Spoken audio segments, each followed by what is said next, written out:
Добрый день, дорогие друзья! Сегодняшний выпуск я посвящаю ирландскому языку. Мы погуляем по красивым горам Гленам, где исторически проживало коренное население. А после этого отправимся в гости к учителю ирландского языка. Ирландский язык – это древний язык кельтов. В наши дни на нем мало говорят. А знаете почему? Начиная с 17 века ирландский язык вытеснялся английским и был близок к исчезновению. В 1922 году часть острова Ирландия получила независимость от Великобритании, а также имя Республика Ирландия. Началось возрождение ирландского языка.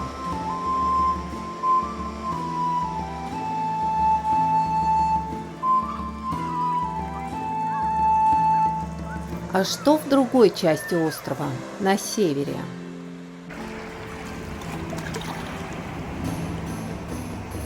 Северная Ирландия – часть Соединенного Королевства, и ирландскому языку здесь говорили «нет». Между правящими партиями и жителями было много разногласий на этот счет. Есть будущее у ирландского языка в Северной Ирландии.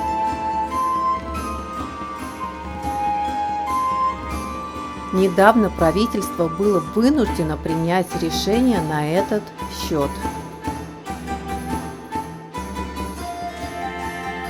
Какое решение, скоро узнаете.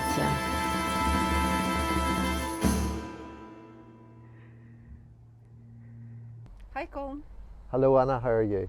Lovely to see you. Thank you. And how are you? Very well. Hope you Lovely. enjoyed that fantastic walk today. Yeah, it was beautiful. Oh, yeah. I'm going to show people. Thank you for that. You're welcome. I'm going to ask you 5 questions. Yes, But okay. you can talk as much as you want, so Absolutely. we don't have any time limit or whatever. Yes. Uh-huh. So could you tell me a bit about your upbringing and how Yes. did you come to learn Irish language? Well, first of all, I was blessed because my father spoke Irish and had done a degree in Irish and had gone to Queen's University in Belfast and studied Irish. But in those days, in the 50s, it would have been quite bookish and it was more grammatically driven rather than speaking the language an awful lot. So whilst children did attend the Gaeltacht areas, that's regions in Donegal and pockets of Ireland where they speak only Irish, my father was brought up with very good grammatical Irish, but didn't speak it a lot. But he certainly gave us what we call the graph of the language, the love of the language. And in the car in the morning going to primary school, Anna, we would go through a little book called Bundas Cansha, which is basic words and phrases, and we were tortured. Tortured by my father. How many of you, I mean, how many brothers and sisters? So I have 7 children altogether. I have 5 sisters, 1 brother. Wow, this is typical And Irish family, yeah? very big Irish family. And you know, we all didn't catch it the same way, the language that is. But certainly, I think the first time I heard native speakers speak, I was hooked. I thought there was something so rhythmical in the language, and I was so intrigued to figure out how has this been spoken in this country, and we don't hear enough of it. So my curiosity was perked, and I was certainly keen to learn more. But my father really instilled the love of it because he linked it to the townlands, to the landscape, to the history and the geography. And, you know, suddenly I realised, my goodness, language is culture, is landscape, it's all part of who we are and what we are. So I suppose it was a drip feed of effect over time that in my upbringing I was brought to a place where I just really wanted to learn this language.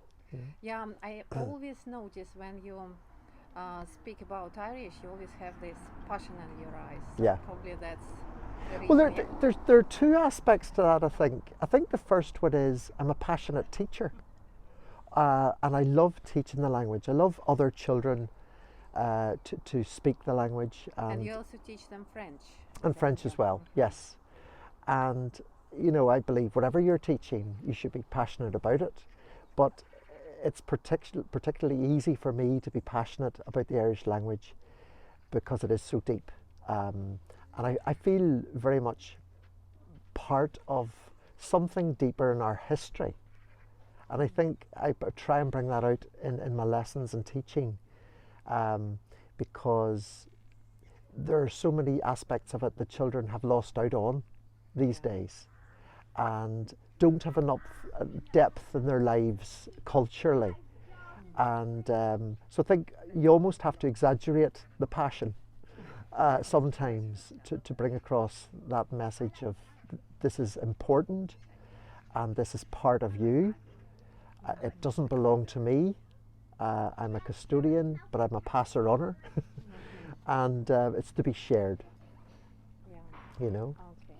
Yeah. I have another question for you. I know that there are not so many people in Northern Ireland who can speak Irish, but what do you think? What would be the percentage? Well, the way it would be, there was a census done in 2011. And it was found that there were about 6.9 of Northern Ireland percent of the population of Northern Ireland who claimed to have Irish, right? Now, when you break that down slightly lower, then it would go down to about 4% of those who would have good Irish. So, you know, you're talking about 80,000 people in Northern Ireland, to put it in crude terms, who would have a goodish level of Irish. Fluent speakers, I think you could go down another 2%. So it is, but having said that, Anna, the Irish medium culture is growing very fast.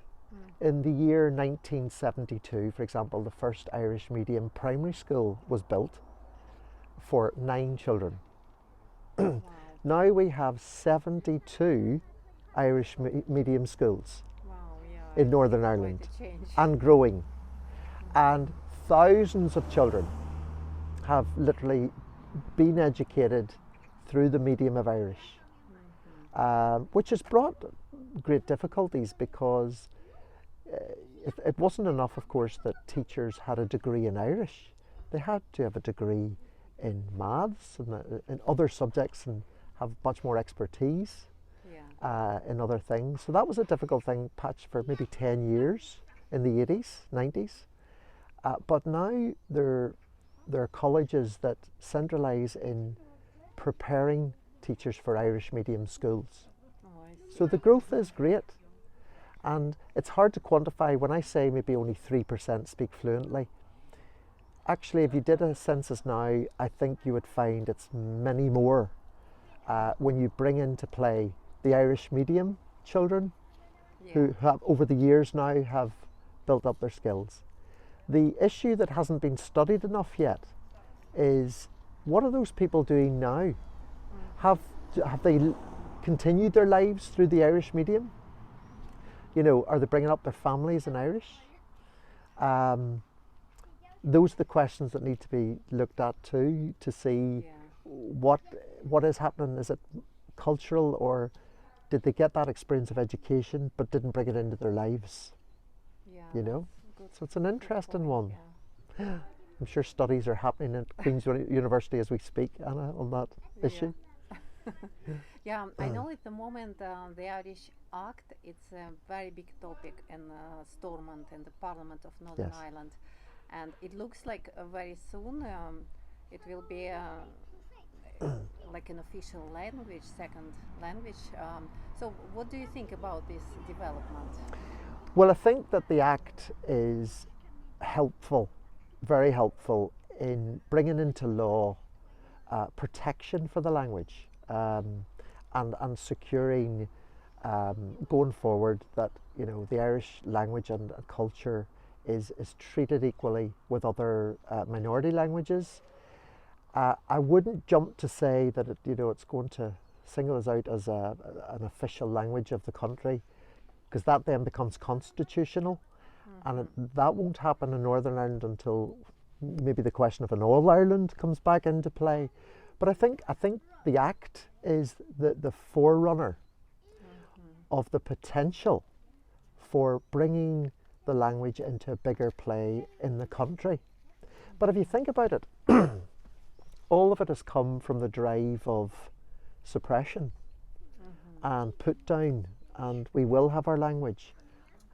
My worry is when there's no suppression, and because people for years have had the opportunities to learn Irish without an Act, and I would hope that the Act is a central driver in encouraging more to now feel free to learn the language. And if it's not that, then it's feelings in a big part. Yeah, you see, because there are people in Northern Ireland who would ask you here what point to learn the Irish language if there are only few people in the world who can speak it. Yeah, so Yes. that's a good point. It is a good point, but it's like anything. I suppose children in school would say, why do we learn this? It's not important to my life. Well, actually, it's important to your roots and your heritage and your culture, and which brings you back to your self-identity. So, Good saying. it really is about the philosophy and the psychology of it as well. And I can link it to well-being. That coming back to the importance of learning your own language. Patrick Pearse said, who obviously died in 1916 in the Rising, said, "Cheer gan changa, cheer gan anam." A country without a language is a country without a soul. And I think that's just right. You could imagine if everyone in Russia had to speak English. Yeah. There is something lost, tremendously lost in losing the language. It comes in, as I said earlier, to all aspects of life, historical and geography and landscape and our very being. So we would lose an identity and become a clone of another country, which is not good for any country. Yeah, I totally agree here. Yeah. It's just you can see it happening in all parts of the world, and Yes, it yes, shouldn't be this way. yes. Yeah. A conformity maybe to English and what's the easier language, and but it's not always the easy route that's the best route. Yeah, You know? that's good. I know also Irish language is famous for phrases, special phrases and terms, and I'm sure you have few of your favorite ones. Yes, it's what we call a very idiomatic language, and it's colourful. For example, even in its very simple banachty is blessings or greetings. For example, if I said hello to you, I would be saying chia dich, which means God be with you. Okay. So it's got a spiritual aspect to it, Yeah. even in the greetings. If I was saying you're very welcome to the house, I would say Ced Mila Fualche, 100,000 welcomes. Wow. So sounds it's lovely, interesting yeah. even using number to get across the idea of you're so welcome. English would use the word very or so, where we're using Not good enough. not good compared enough, with- not good enough. And then you would have phraseology that has colour in it, even physical colours. For example, Vienich Boen, the place was white, means the place was deserted. Yeah. Or Vienich Du, the place was black, means it was packed with people. Okay. And expressions like that. Another lovely one to go into even deeper level of idiom and history. In the old days, you would have said, "Tashinahi giche," of a person who was doing well. Vishinahi giche meant he was sitting warm. Oh. That meant he'd enough turf to light the fire, and if he'd enough turf, he was all right. Yeah. and it was that expression that came into play. So there are literally thousands of them. It's full of colour and turn and unusual phraseology, like we'd say in English, I'm hungry. But in Irish, the hunger's on you. The hunger's on me. You know, feelings are on you. And how to say it in Irish, I'm hungry? To ocrasarum. Wow. To ocrasarum. It's so hard, I don't think I can. The only word I'm able to say is slancha.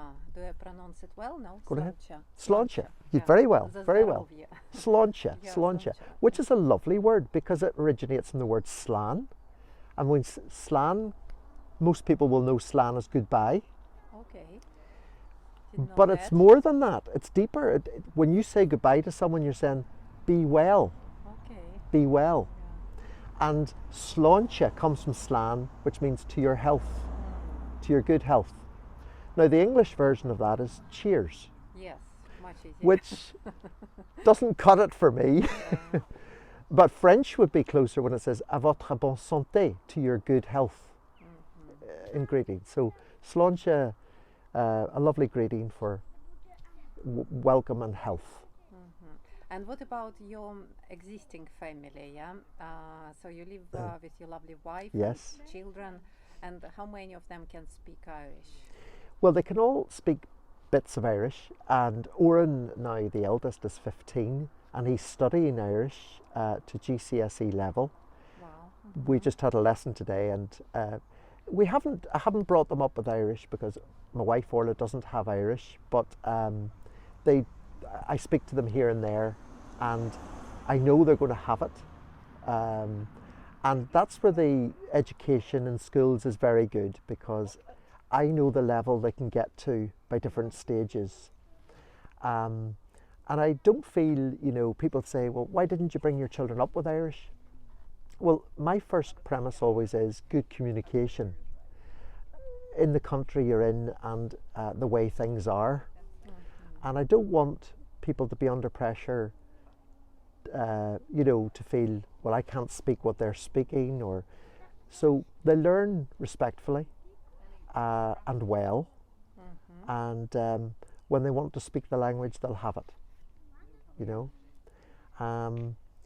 but it is a lovely thing. So and they have a great interest in it, the children. So 3 children. Fintan loves to speak Irish and French. Great pronunciation, and they enjoy the fun of it. Claire had a wee lesson today and is really into it, and we do it as fun, not too bookish, just natural and flowing.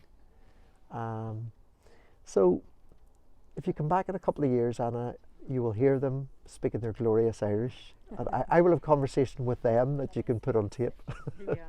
Yeah, that sounds amazing. But what do you think? Is it a good idea to have Irish as an obligatory at school, like they would have in south of Ireland, I think?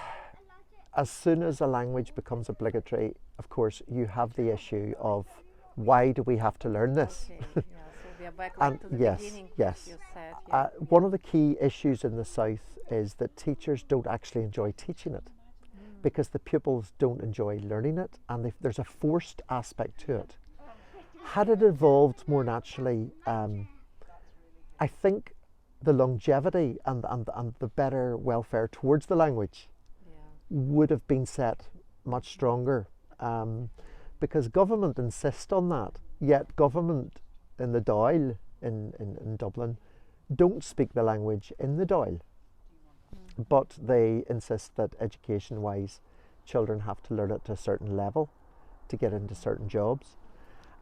I think there needs to be a review of that, and not have it so forced, but to make it appealing rather than, well, you don't have to do it. Maybe find creative ways that make the language more appealing to these young people, where there is credit given for having the language, and then give them choice. Yeah, sounds amazing. Yeah, thank you, Colm. It's You're very welcome. interesting, conversation, and hopefully everyone will enjoy it. I hope so. Hope so to all the Russian friends out there. And Yeah, and see you again. And absolutely. probably next time I can hear how everyone around me, your family, speak Irish. Yeah, Yes. and Alicia, my daughter, as well.